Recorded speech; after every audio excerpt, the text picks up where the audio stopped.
Hello boys and girls, ladies and gents, I think that's got us covered again. What I'm going to do today is a half moon style leather shaving tool. I'm going to be using this for the blade and a bit of antler for the handle. I'm going to do some video, some photos, so hope you enjoy.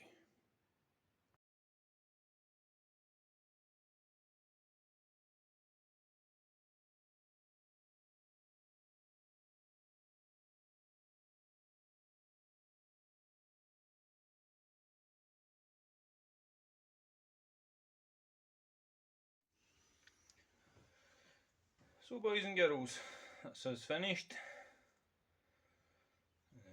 Let's give it a quick test on this piece of leather.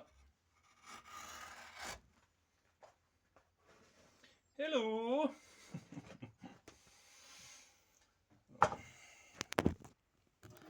There you have it, a nice tool for your leather working or whatever it is you want to do with it. Who am I to tell you? Chop herbs for all I care. Nice herb chopper. Made out of an old saw blade, same as a carving bit. That's two tools out of one blade. Check it out if you've not seen it. Hope you enjoyed. Cheery bye.